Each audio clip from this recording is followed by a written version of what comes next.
Welcome back to Best Book Forward, the Christmas chapter. I can't believe it, but we're almost finished with this special bonus season. It's just flown by. Just one more episode after this one, and I really hope that you've enjoyed it as much as I have. So today, my guest is the incredible Lucy Steeds. We last got together back in June to talk about her incredible debut novel, The Artist. Now, if you haven't read this book yet, you really are missing out because it is a brilliant read. So do grab a copy. I'm sure you'll love it.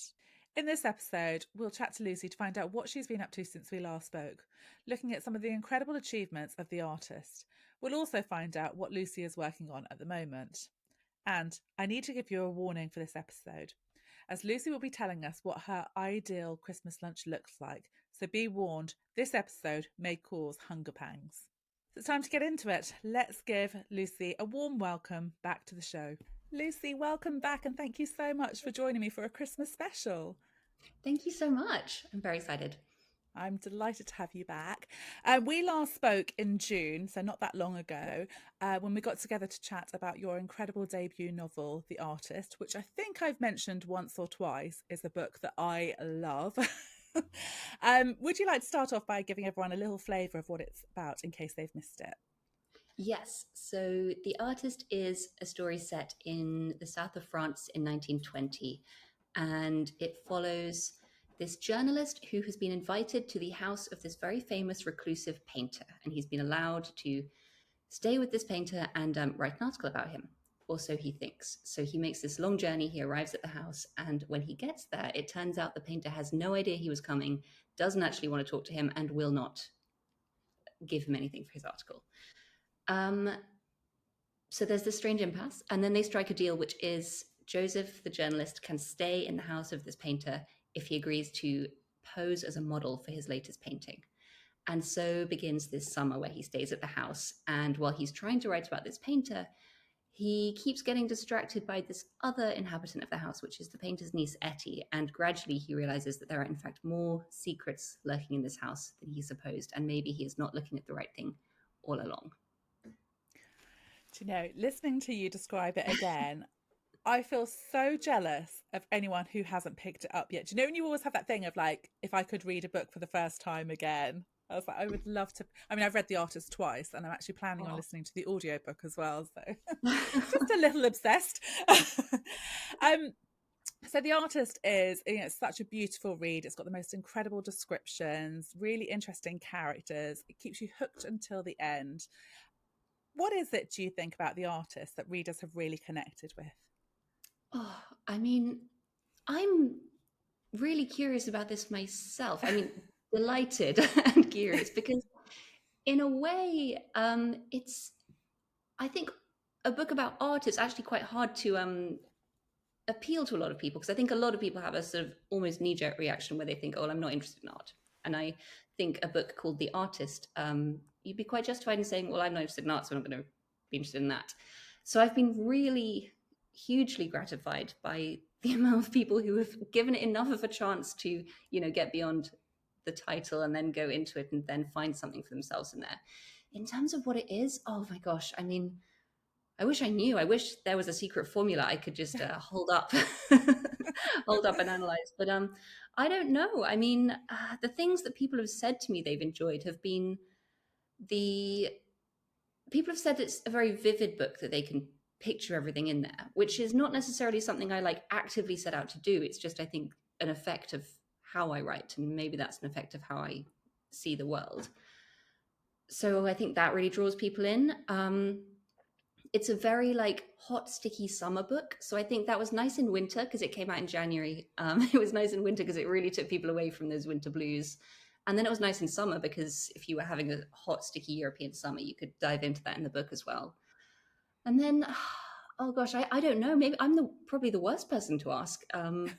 I've I've been so hugely surprised and delighted by the response it's had because you never know when you're writing. You have no idea what reaction you're going to get, or if you're even going to get one. So the fact that it's had such a glorious and wonderful response has been, yeah, beyond what I could have expected, to be honest. Yeah. I think it's interesting because you say, I mean, we talked about this last time. I remember when the proof landed on my desk. I was like, oh, I don't know much about art, but I was like, just picked it up. And so I think for me, it's how you just enter their world and you just feel like you're totally there. You can see it, you can smell it, you can feel the heat and everything. It's such an escape, but it's also brilliant in like it keeps you hooked until the very end, doesn't it? And then the ending is so satisfying as well. So actually, as you were saying that, I was thinking, I can't remember if we talked about this last time. It'd be a brilliant movie, wouldn't it? Oh, It'd be a I mean, really lovely movie. I think so. I mean, it's quite a good set piece in terms of like it's just this one house and these three characters. Mm. Um, and yeah, someone was saying that like from a casting perspective, it's quite fun because you have like the old, you could get a really established figure to play the grumpy artist, very fun role, and then you can have two more. There's like the man and the woman of Joseph and Etty as these Yeah, new characters who come in. So yeah, I think it's quite a visual book as well, so you can see it. yeah. I would love it to be a movie. I think there's lots of yeah, lots of scenes which are just full of like texture and visual treats that Mm. would work really well for. I mean, it's a book about vision and looking at things, so a visual medium is one that would work quite well. Yeah, I'm really glad you said that as well. That like you weren't sure about it, just like from looking at the title and what it might be about, and Mm. then once you're in it, it welcomes you in because that was something I really consciously crafted. I never wanted a reader to feel pushed away by this book, so I was very careful never to, even though it's a book about art, I never wanted to use like art historical terms or even just words like surrealism, because I knew that if you don't know what surrealism looks like, what a pointless word to use in a book. And I never wanted Mm. the reader to have to put the book down and Google something. So I wanted it to be a book that once you're in it, and you don't ever Yeah. need to Google anything or check something or feel like you're missing something. You don't definitely don't need to Google anything. And I think, I mean, we spoke about this before. The way you describe things, it's so, I mean, it's an art in itself. It's like I remember saying as I felt like I'd walked into a masterpiece. I could sort of see all the colours and everything. So and I think probably what's happening, because I do see, I mean, I say to people, it's a bit of a, I mean, yes, it's had a massive success, and we'll talk about, you know, what's happened with the artist in a few minutes. But I think probably people are recommending it and giving it to people. I think it's probably a word of mouth, isn't it, as well? Well, People, that's the best response ever, to be honest. That's the yeah, biggest compliment. Um, yeah, I mean, I love it when people say, "Oh, yeah, my friend or my yeah mother or sister or anyone recommended it to me, like pressed into my hands." That means so much. Um, yeah, that's the biggest compliment of all. yeah. I got it for my sister for her birthday, I think. I'm probably going to get another copy for Christmas for somebody else, so I think we'll love it as well. So keep dishing it out everywhere. Lucy, something I'd love to talk to you about, which came up in our last chat, which I've not heard anyone talk about before, which I thought was really interesting. You talked about how you use free writing. Um, and I just wondered, is that something that you were taught, or is it something that you came up with yourself? And could you just sort of talk us around how that works for you? No, I definitely didn't invent free writing. Would love to have come up with that myself. I can't remember it. It's enough of a thing that enough writers talk about it that I must have picked it up. Um, but yeah, it's for anyone who doesn't know, it's this thing where you just connect your pen to the page and you write, and you don't look back at what you've written. You don't edit as you go along. You don't even read what you're doing. You just free write and let your brain go really loose. And you find all these surprising connections, which I guess bubble up from the unconscious. And you just write how many pages you want. You can give yourself a prompt, or you can literally just write whatever monologue is going through your head. Um, and I find it really useful for like unclogging the metaphorical pen of my brain. So when I'm stuck, if I just do some free writing, it gets everything on the page and then I can look at it and work out. I mean, usually you have to like discard three-quarters of what's there. It's not useful, but there are some gems in what's left. And it's this thing of, I think by moving yourself on and not allowing yourself to look back at what you've done and see how bad it is often, you get to the good stuff because you can't just write perfect, crisp, jewel like sentences all the time. You've got some rubbish in there too. And often you have a sense of what you're interested in, but you don't quite know what shape that'll take. So you need to just write 4 pages freehand. look back on it either immediately or maybe the next day or the next week and say, oh, this is what I was interested in, this was what I was clearly trying to get at but couldn't quite see. And I find it really useful because there's something about, if you type on a screen on a laptop or something, a Word document looks a bit too uncannily like a finished book. It looks too much like a book, and then it looks like a bad one. Whereas if you just handwrite, it doesn't look enough like a book. It looks like your scribbles, and your scribbles can be bad. So something about this means that you don't worry about editing it.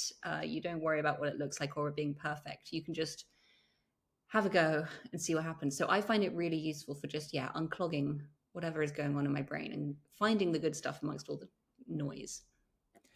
And so, would you have done that sort of when you had your first sort of spark of inspiration, or was it scene by scene that you sort of would sit and do that, or a mixture? A mixture. I mean, I really did it when I would go to museums. I love museums that provide you with a bench because then I would sit on the Mhm. bench and I would look at a painting and the painting would be my prompt. I would just like fill my eyes with the painting and write. Sometimes not even looking at the pad. I mean, it would be really scribbles. We talked about my handwriting last time as well.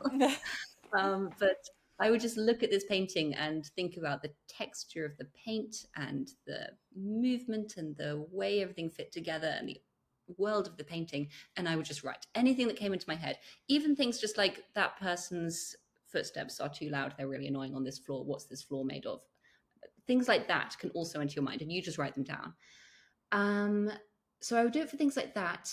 Um, and then I remember doing it in the church near me in Amsterdam. Over the summer, they gave these free organ concerts. And I used to go there, and it would be an hour of just an organist playing music. And I would sit in the church and do it too. So often you would need like a little prompt. And there's a scene at the end of the book where Joseph goes and sits in a church. And that was just me writing, just looking up at like these gold accents and the organ and the paintings and the light coming through the windows. That was written just in the church over lunchtime. And so it's little things that just spark off your brain, and it can be anything. So, like, if you want to shape a scene, and you're like, I know he needs to sit in a church and think about stuff. I just sat in a church and wrote whatever came into my mind while this organ music played for an hour. So, yeah, you can sort of do it how you want. I know a lot of people do free writing in the form of morning pages, which I think is the, the artist's way. I think it's that thing where you wake up and the first thing you do every morning is just write 4 pages. And it can be anything, and it can be what you think, what you're dreaming about. And I think the rule is actually you don't read it back. I think it's just, again, to unclog the brain and get everything on the page out there. Mm. That's so interesting because I was chatting to a friend about it, and she was like, "You should use it for brainstorming." Because I'm always like firing ideas. So I sat down and I was just like, and it's probably because I mean I said my writing's really bad, but I sat there and just looked at the page for ages, and it's like, do you know, like when you'd have a new book at school, you don't want to make a mess straight away. Yeah. But then once I started writing stuff down, I was like, I did find it quite helpful. The problem is, when I came back to look at it, I was like, no idea what some of it says. That is so funny. I also have this because I have, I think, very beautiful writing, but it is impossible to read. But you can do it. I suppose you could do it in a like voice note. You could do voice notes and where you just speak for 20 minutes and see what's in there. Can you imagine if you lost your phone then? And then somebody was listening, they'd be like, was she all right? Yeah, is she okay? That is so interesting. I love that. And I haven't actually heard, as I said to you before, when I talk to people about plotting or planning, that's not something that anyone's sort of spoken about before. So it's just Hmm. really interested me in that idea. So I know before you said you were a real perfectionist of your sentence, which shows because it is such a beautiful read. But I was like, I just thought it was a really interesting way Well, I of think doing things. maybe being such an like incorrigible perfectionist is why it's good for me. I think if you have a very noisy brain, I find my brain just doesn't shut up. If I Mm, write, I will also be editing and correcting and think about a million things. But I think if that's how your brain works, then maybe free writing is a really good thing because it slightly focuses you on just this one task and something about you cannot write faster than you can write, if that makes sense. So you are limited by how quickly your hand can move across the page, which means you can't race ahead or do a million things. You can literally just write the word you're writing with that pen. mm. So I think, yeah, if you are a bit of an inveterate tinkerer and a perfectionist, it's a good trick. And have you kept all those notes from the artist that you did? Yeah, I have my notebooks. I go back, and what's so interesting is sometimes there will be a paragraph that's completely unchanged. It'll be in the finished text, and it'll just be I've handwritten it in a notebook at one point. And the other thing is you will go back, and ideas which took maybe like a year to percolate and for me to understand what I actually wanted to do, I'll see the early forms. It'll be like early cave paintings where you're like, oh, I can see the genesis of this idea when I didn't know what was going on. And it'll just be all these questions that I was asking of myself.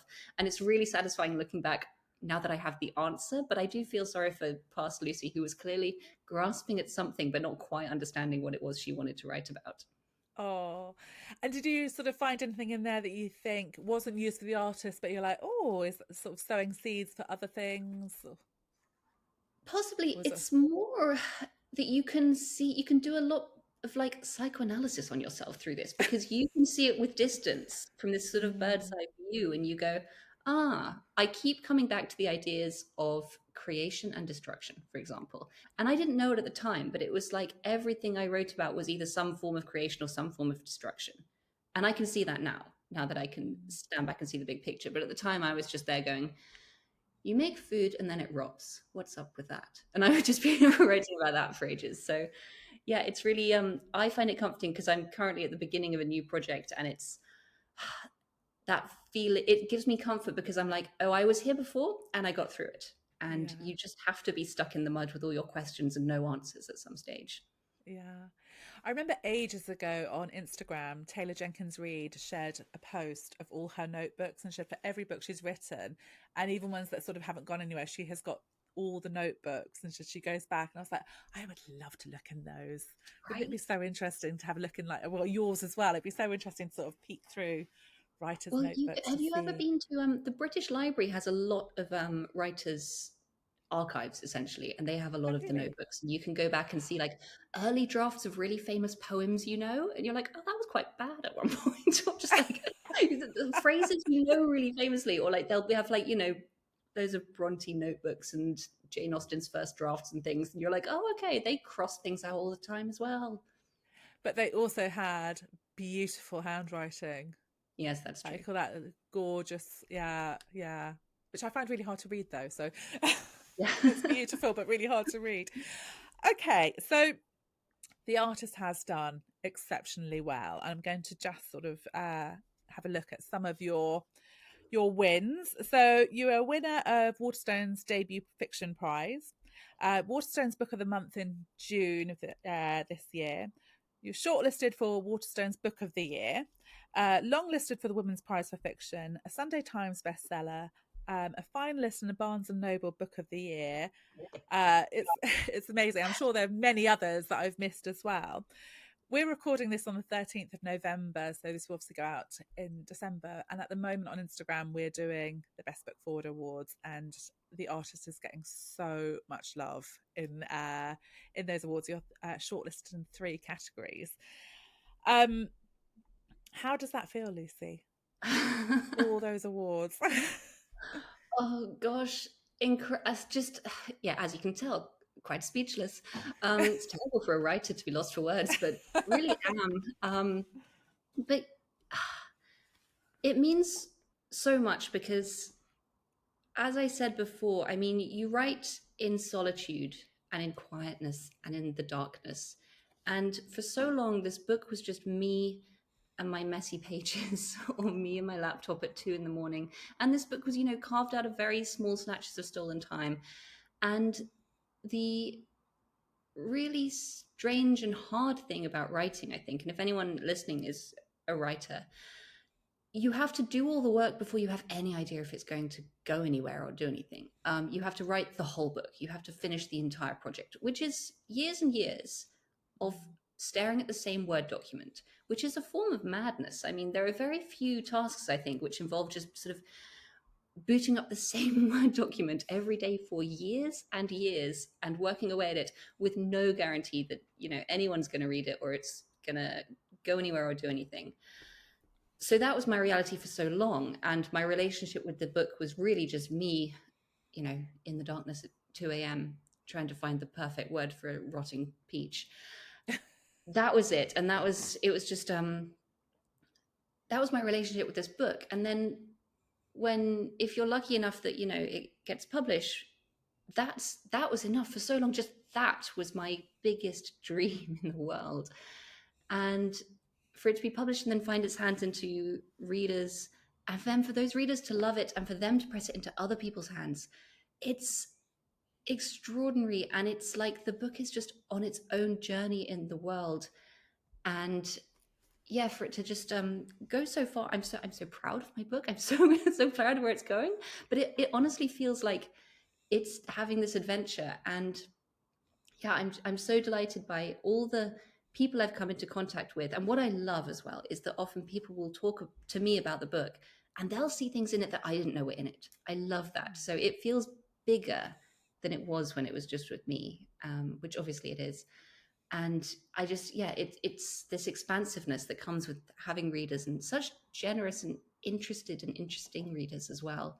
One of the most completely unexpected and extraordinary responses I've had is that people have created art in response to the book, which is, it feels like the most essential and core form of art and the point of art. Which, so someone shared with me they had composed a piece on the piano in response to the book. Oh, I know, wow. goosebumps. And people have, you know, painted things in response to the book. Um, and someone made a T-shirt inspired by the book. Like all these incredible things where you could never dream of that happening. So I love that this book has transformed into different forms and entered other people's lives in ways I never could have expected. That's amazing.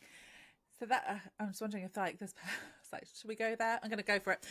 That piece of music there, and I was like, oh, is this a good question or not? When you heard that piece of music, did it sound like the artist to you? Yes, because I guess I mean, it was inspired by it's all part of the same ether, if that makes sense. Like the Mm. atoms that were in my head that then got pressed into the page and then got pressed into someone else's head and then into the piano keys. That's all part of the same. But I mean, yeah, it's just magical. And I love it as well because Mm. I'm unfortunately not very musical. So I never think in terms of music. So the fact that someone else can take what I've done and transform it into music, it's magical. Yeah, that's really special. Um, so I mean that's obviously a very special moment, but with your awards, well, from publication to today, are there any moments that you just look back and just think those are so special? I'll remember that forever. Like, what are your real standout moments for you? The Waterstones debut prize in particular was an incredible moment. That was such a beautiful evening. I really didn't expect to win. I mean, that was when I read all the other books on the shortlist, and with each one, I was like, "Damn it, they're really good." So I fully did not expect it to be my name that was called. And also, I was so nervous. I was very nervous that night, but I was very much just like, because we had to do a reading, had to do a reading on stage. Before they announced the winner or anything. So we had to do our readings. And for the whole night, I was like, okay, I'm going to get through my reading and then I'm going to have a drink and I'm going to have fun. And I'm going to chat to people. But like, until I've got my reading out the way, I'm going to be very nervous.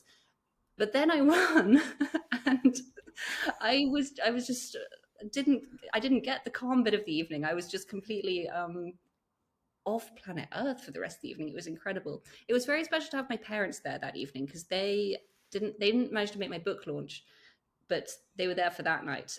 So that was like their first time seeing me and my book in my world, in the Yeah. world of my book. It's very sweet. I don't know if there's a video recording, but when they announced the winner, there is this cheer, like a sort of football cheer, which is my dad, who just sort of like punching Oh, the air and cheering. And I was like, I don't think that's usually the response to like literary it achievement, should but be. no, more football cheers, please. That was an incredible night, and just this room full of the most incredible people. And Waterstones have been phenomenal. I love, yeah, all the people who have been involved in just they really just took this book and have championed it and made it so much. They've just shot it into the stratosphere in a way I will always be so so grateful for. But I mean every award means so much, and in particular, like the ones you're talking about on Instagram at the moment, they mean so much because it's voted for by readers, which is so nice because it's just real people and what they've read and what has spoken to them. And it's so nice knowing that this book that I cared about so much, this is the other thing about writing, is you write about what you're obsessed with and what means a lot to you and what you really care about your book, but you don't know that anyone else is ever going to. So the fact that once it's out in the world, other people read it and really take it into their hearts, that's just the biggest award that you can have. Oh, that's so lovely. And the Waterstones, I mean, I remember walking past in Piccadilly. I sent a little video to you of the window. They did the most beautiful window display for you, didn't they? Had like a setup of like, fruit. And then I love the new edition as well that they've done. The new Oh, it's cover. well, It's they had to so design that beautiful. new edition entirely in secret. Oh, This is what was so fun. So, my wonderful publisher was like, yeah, they designed a new edition for after the Waterstones debut prize, and my brilliant publisher was like, listen, we would never redesign a book without the author's approval, but we couldn't let you know you'd won. So they were like, it had to be a surprise. And luckily I love it, but they revealed it. They took it out of a paper bag on the night of the ceremony and were like, by the way, here's your new book. So that was such a wonderful moment. And then what's really special is, yeah, that Waterstones Piccadilly window, that huge window, they transform it on the night of the prize. So while the oh, prize was happening, no people were way. downstairs window dressing, and then I got taken down in like halfway through the night to see the new window, and it was incredible because it was my book and all of this stuff. I kept saying to them, I was like, where did you find these like model oysters and lobsters? They just Yeah, had yeah. all this stuff. They made this huge feast in the window, and there were so many details. Like, I don't know if you saw the wine bottles, and the label of the wine bottle is the book cover. I was Oh, just I didn't like, notice that. can I have these when when you dismantle the Oh, window display? did they give them to you? I haven't got one yet, but I'm going to. I imagine there's like some stockroom I can raid. Yeah, because I loved it. They had like the postcard that just had "come" written Yes. on it and everything. It was so. I would have thought. I didn't realize that's how they did it. That's better than the Oscars, surely.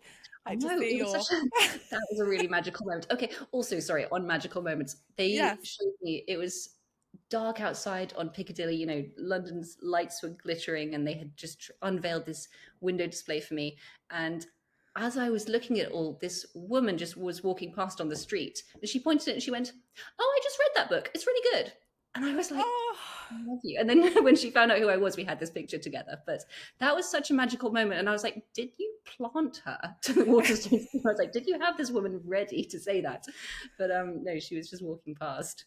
that's so lovely. I love that. That's really so interesting. I love like when you find out like things like you just I had no idea how that's how it worked when they do those. I just would have thought like oh, of course they couldn't have done it before you walked in because then you would have known you won. So now you say it Exactly. makes sense. Yeah.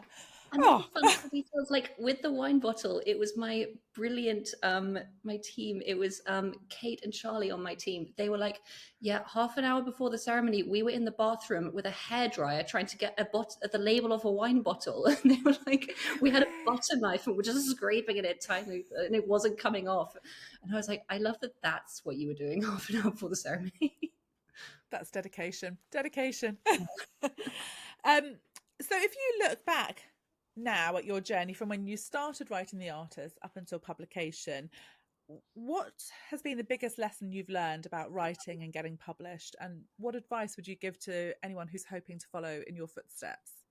Oh, that's a very good question and a very big question. And at the core of all of it, I would say you have to trust your instinct. And I have quite a good gut feeling about things. Sometimes I don't know why I know something, but I know something, and it'll just be some gut reaction to it. And if you listen to that, you're often right. And you should listen to your instinct and your gut in terms of what you write. So sometimes I'll be writing something and I'll be like, this doesn't really make sense, but I feel like it belongs in the book. And I don't know why, but I'm just going to keep going.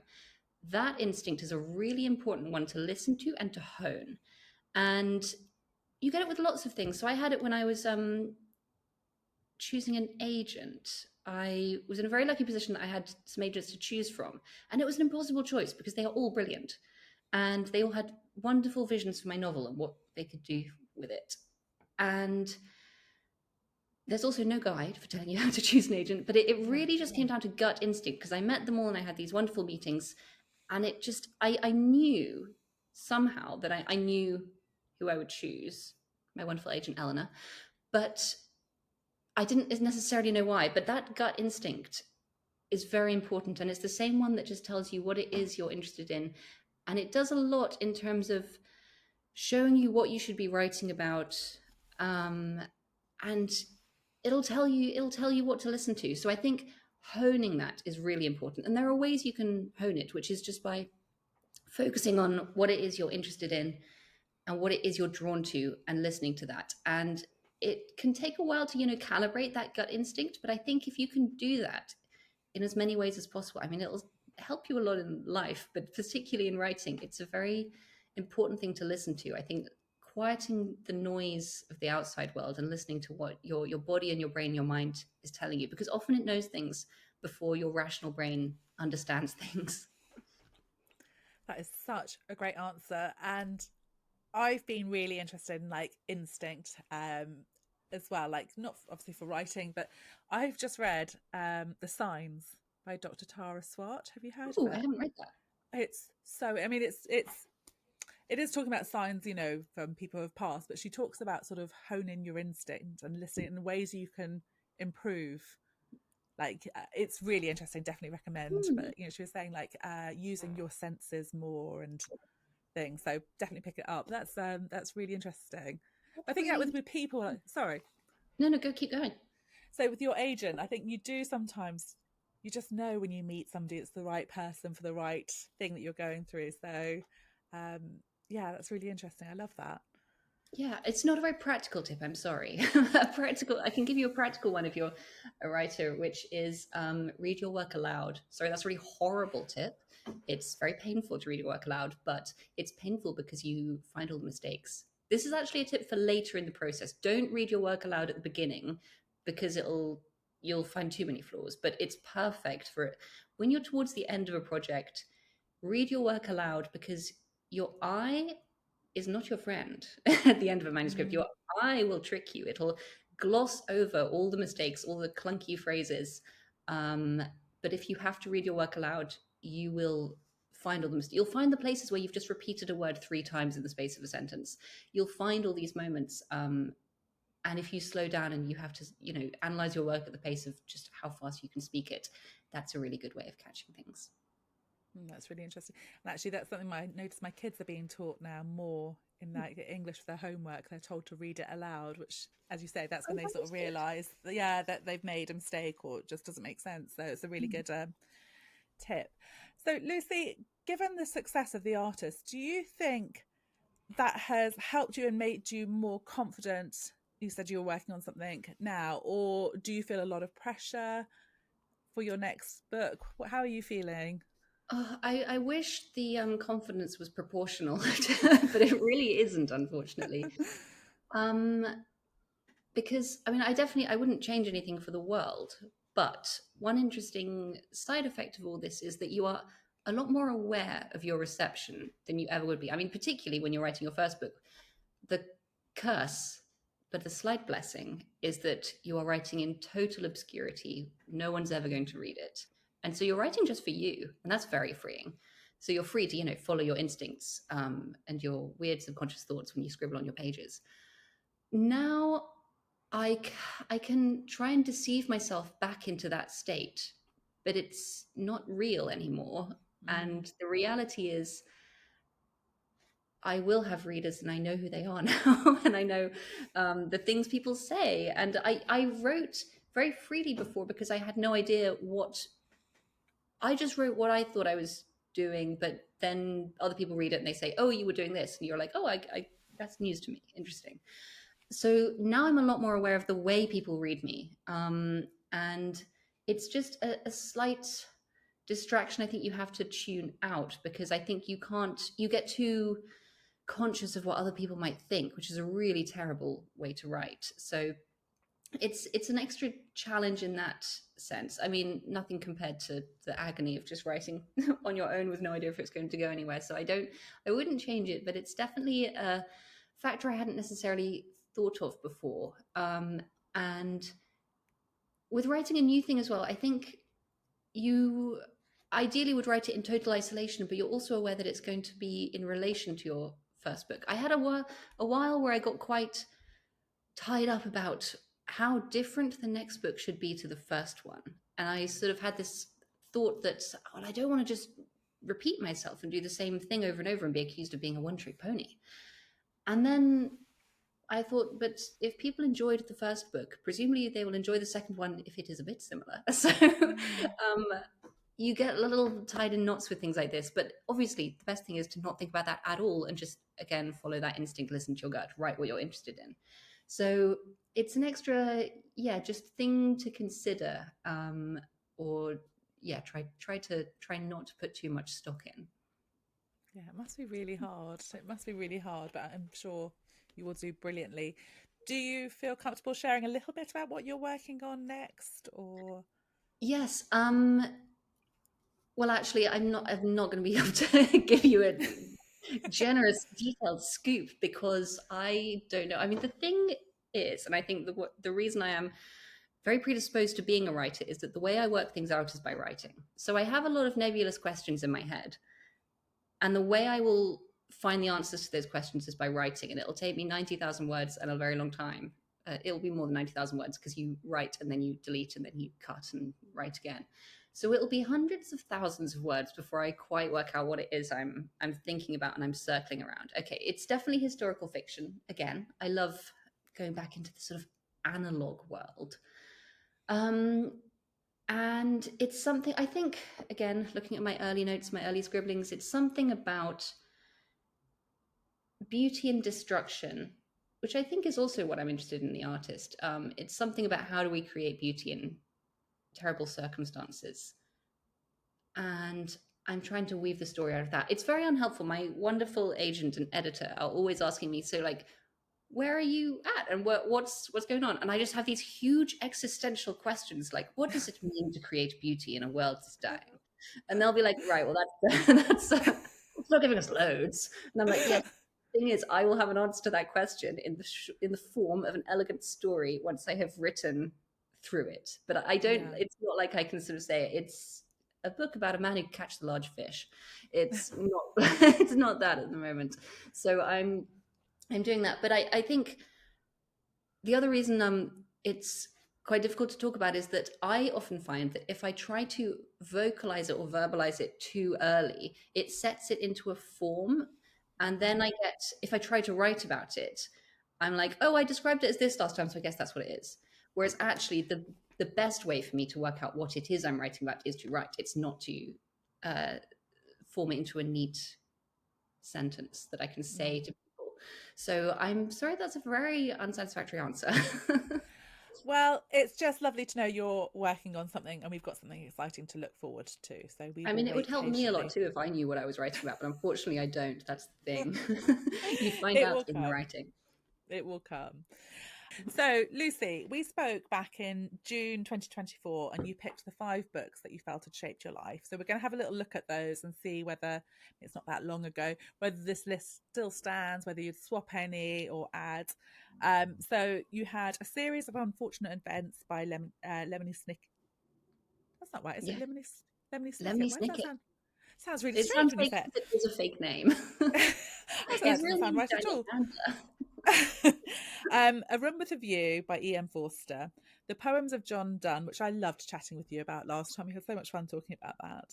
Then we've got In the Dream House and The Idiot as well. Yes. So, how does that list stand with you? I stand by it. Still very formative books for me, and still ones that I would return to and enjoy a lot. My sister recently went on a road trip through Scotland with her friends, and I just got these like updates from them because they were listening to the audiobooks of A Series of Unfortunate Events on this road trip. And I have never had so much FOMO than being in Oh, this car going through the islands of Scotland listening to A Series of Unfortunate Events. I was like, that just sounds like the absolute dream holiday. I'd never get out of the car. So yeah, fantastic books. And yet ones that I still I think if you're still thinking about books 20 years after you first read them, that definitely indicates that it's a very formative book. yeah. Um, yes, there's so much in there in terms of just humor and language and story and plot. there's so much in there. They're slim, they're children's books, but they are just dense with ideas and very formative ones for me. Brilliant. Well, that's good. That means you did it well, perfectly the first time. So it'd be terrible if you're like, actually, none of them. I'm Yeah. going to change the entire list. But um, so I know you're busy writing at the moment. Do you read a lot while you're writing? And have there been any books that you've read this year that really stand out? You'd like to recommend to us? Yes, Or always read when I'm writing. I know there are some writers who say they can't read while writing because they get too influenced. But I find I need to be not influenced, but inspired. If I am struggling with my own writing, I need to read some good sentences to believe they're out there and to, have some good stuff sparking off my brain. So yeah, I've had a really good reading year actually. It's been a good one. In terms of if I was just pick one, I could see, I don't know if you can see over my shoulder, Endling by Maria oh Reva. yes, Have you read that? yeah, yeah. It was the Okay. Booker It was long on the list, long wasn't list it? for the Booker Prize Yeah. this year. Okay, for those who have not read Endling, it is about, and bear with me, and while I describe what it's about, bear with me in the belief that all these things do tie together in one novel. So it is about the bride industry in Ukraine, by which I mean the industry whereby usually wealthy foreigners travel to Ukraine to find a bride. This is all modern, by the way. It's, yeah, 2022 onwards. So it's about that, the Ukrainian marriage market. It is also about end of species extinction via, in particular, a snail. It is about the last snail in its species and a snail scientist who is determined to find the last snail in its line. And it is about the Russian invasion of Ukraine. And all of these things come together in one novel, and I promise it's really good. Um, it's so fascinating how she ties all these things together. And there's a really good sort of very meta twist that happens halfway through the novel. So you're reading it thinking it's one book, and then suddenly you're spat out and it becomes quite different. So I love this just for how playful and inventive and innovative and interested it was. Those chapters that are like conversations between the yurt makers and the writer. They're just things like that where you're like, I love that you have included this incredibly metafictional section. It made me think about so many things. I know so much more about snails than I used Yeah. to. And just one of the most unique and different books I've ever read. I mean, it's a heist book, it's a war book, it's a meditation on writing and creativity. It's fascinating. There's so much in there. And I think possibly if you saw that it was on the Booker list and it's about war and snails, you might not think it's for you. But I Mhm. really enjoyed it. It was great. I'd really recommend that. I think people are probably put off, as you say. I mean, I picked it up because it was on the list, and it is one of the ones I really enjoyed. I feel like it's one I want to go back and read again. Yes. Sort of like the first time, I was like, "What's going on? Woo like, Yeah. do I really care about snails? And who are these marriage people?" I think reading it a second time would be really interesting to pick it up. And actually, it's one that somebody said to me the audiobook is brilliant as well. So I Oh, might go back ooh. and listen to the audio. Oh, But I yeah, might do that it. was there. Good tip. I always love like reading it and then listening to the audio as well. It's like so interesting. It's such Mm, a different experience, isn't it? So that yeah. was one of your top reads for the year.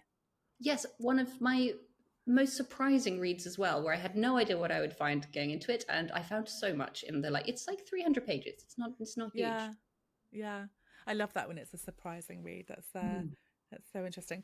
Right, so we have got a couple of festive questions to end with. So, firstly, the artist has some of the most beautiful descriptions of food, even when it's rotting. It's just so beautiful to read. So I would love it if you could describe for us what would be your perfect Christmas lunch. Great question, and one of my favorite things to think about. One of my favorite things to talk about. Okay, um, I come from a family of we're a big cooking family, big eating family, but most of our family life is just in the kitchen. We're all together. We're all very hands-on. We're all getting involved in doing stuff. So it's definitely like part of it is just the communal act of all being in the kitchen cooking together. So much fun. Christmas prep in our house begins like weeks before Christmas Day itself. We'll be, making everything from scratch. Very ambitious. Like every year we'll be like, let's try and do this. Let's try and make this year. And then it'll just be a fun experiment to see if we can do it. So I love that sense of having like made everything yourself, and then it all comes together in this one wonderful meal that you share with people. So in terms of what we're eating, I don't care much for turkey. It's fine Same. that it's there, but I love the side. That's where I'm getting excited. I'm getting excited about the sides. I'm not a huge meat eater, to be honest, so I don't really Mm. like. That's not my jam. However, all the sides, all the they're so colorful at Christmas as well. Okay, like things like the orange carrots, and then like the purple cabbage, and then like sprouts. Sprouts are delicious. If you don't like sprouts, cook them with chestnuts and maybe some like pancetta or something if you need that in Yeah. there. Really good. Parsnips, they're really good at Christmas as I well. love parsnips. Different textures. Something's mashed, something's roasted, something's fried. Oh, we all have peas as well. We have a lot of vegetables. There's a lot happening. Um, Cranberry sauce, really good. Oh, there's a really good apple sauce that involves like loads of star anise and festive spices. That's really Oh, good. nice. There is one person in my family, my grandma, who likes bread sauce, which means it has to be made every year. No one else likes it. I think that's a very like almost Victorian food. It's very like you find it in storybooks, but it Yeah. has to be made every year. Yeah, huge like lots of things happening at once. Then, okay, after the main course, Oh, it's I getting right good. okay, for pudding. So I would say I eat everything. I am voracious and pretty indiscriminatory in terms of what I eat. Um, but the one thing I don't like is raisins, which makes Oh. Christmas a very tricky time because raisins freaking pop up everywhere. They're in mince pies, they're in Christmas pudding. So I don't like Christmas pudding. I mean, do children like Christmas pudding? It's like really boozy dried fruit. It's just That's fun not. because you set fire to it. Yeah, I mean, that's fun, sure. But like, I mean, it tastes medieval. When you're like, this hasn't changed for Yeah. 800 years. Something's going on there. It's, what is it, like beef suet, dried fruits and alcohol? No, not into that. So I every year instead make a Guinness cake. Have you ever made the Nigella Lawson chocolate Guinness cake? No. Right, it's really good. It's you use Guinness in the batter, and it's really yeasty. It's this like bubbly, frothy texture in the batter, and it's this chocolate Guinness cake, and then you have this white icing on top. So the cake itself looks like a Guinness. It's very dark chocolate, and then there's white icing on top. So I always make that at Christmas for me and the rest of the children who do not like raisins. Um, yeah, those are the key staples. Um, there's a really good, who makes it? It might be a Kate Young recipe where it's this cranberry cordial, and then you can add it to alcohol if you want to make a cocktail, or you can just have it as a cordial. That's really nice as well. Oh God, Christmas for me is just about like spending days in the kitchen, absolutely like honking out some Christmas songs on the radio, and it'll be me and my family just making things. And like like a meal that takes days and weeks to make, and then Yeah. an hour to eat. I love that. That's Yeah. wonderful. Oh, I love that. Do you know, I was laughing then when you said about lots of veg. My Mm. sister, who does listen, I remember, I think she must have been maybe pregnant, but I was at work and she phoned me and she was like, "Can I just run through my vegetable list for Christmas? Like, do you think?" I mean, I think we had like, I don't even know, it was like 20 veg on this. And I was like, it's a lot, Yeah.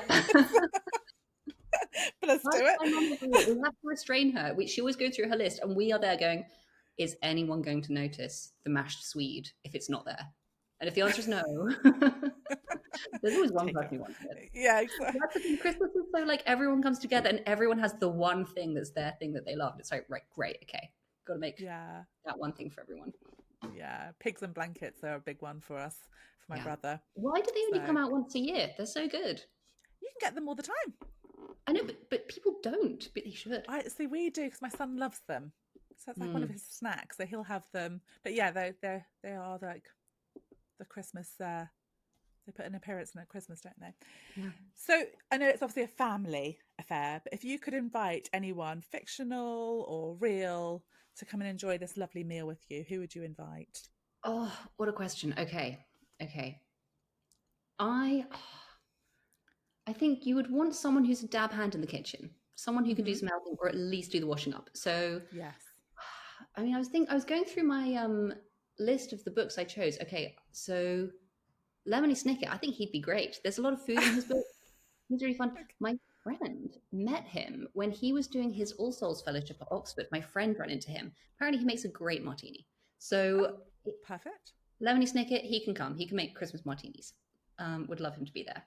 Who else was on my list? John Donne, I'm sorry, not coming. He would just try and sleep with all my friends. No, John Donne is Yes. not invited. I would want to talk to him about poems, and he'd be just trying to snog people, so he's not coming. Forster, I think, would be fun. It's I would want Forster to have a nice time. It's so funny how the impression we have of people from the past in particular is often based on the only like photograph we have of them. So I always think of Forster as quite mournful because of that one photograph where he just looks very sad. And sort of the Oh. facts of his life match up with that a little bit. So I would want to like, get some eggnog in him and razz him up a bit. We'd have a fun time. And then Ella Fatman and Carmen Maria Machado would be great additions as well. So I think, yeah, they'd be really fun. I would want someone, maybe so like some really like, I would want some people, some writers to come along who like had some really good gossip. You know, when you invite people to a party and you're like, they're going to turn up with an outrageous story on the doorstep and it's going to be great. So maybe someone like Noel Coward and Rebecca West, who would just like Oh. be really bitchy in a corner, but whenever you went over, would have some like scathing thing to say. I think they'd be really fun at a dinner party. I mean, this is my jam. My happiest place. Firstly, is behind my desk when writing is going really well. Secondly, is in the kitchen serving people I love delicious things and just like cooking and chopping things and making mad drinks. This is my happy place. So Oh. yeah, Noel Coward and Rebecca West could be bitchy in a corner together. And then I'd want someone really loopy, like maybe just like Hildegard von Bingen, the 12th century mystic. She can come along. She can just add some energy. This is I my love it. yeah. I'll Oh, go she with that. probably would like bread sauce too to share with your Oh, gran. she can make the bread sauce perfect using her original 12th century German recipe. Perfect. Amazing. So our last question then, if you were going to buy Etty, who is your character from The Artist, a Christmas gift, what do you think she'd be secretly hoping for this year? This is such a lovely question. And I think I would love to give Etty something completely frivolous and unnecessary because her life has been such a one based on just necessity and the bare minimum and not having anything indulgent or I mean she's not even allowed to eat things unless they serve some utilitarian artistic function. So I would get her something outrageously indulgent and decadent and completely pointless. Maybe like a nice thing she could wear or paint or eat, something really frivolous. Lovely. Oh, I love that. I kind of want to imagine her unwrapping that now. Oh, Lucy, it has been such a joy. Thank you so much for joining me again. oh, thank you so much for having me back. This has been so much fun, as always. It has. I've loved it. Thank you. Oh, I hope you enjoyed that conversation as much as I did. I love chatting to Lucy, and how fun does her Christmas party sound and all those lovely food ideas. I'm going to go and have a look at that chocolate Guinness cake. It sounds amazing. All of the books that we've talked about are listed in the show notes below, so do take a look at them. And of course, The Artist is available now, and it is one that I would highly recommend. Tomorrow, I'll be back with our final episode in this Christmas chapter, and I really hope that you'll join me for that episode too. In the meantime, if you have enjoyed the show, please do take the time to rate, review, subscribe, and tell your friends about it. It would mean the world to me if you could do that. Thanks for listening, and see you tomorrow.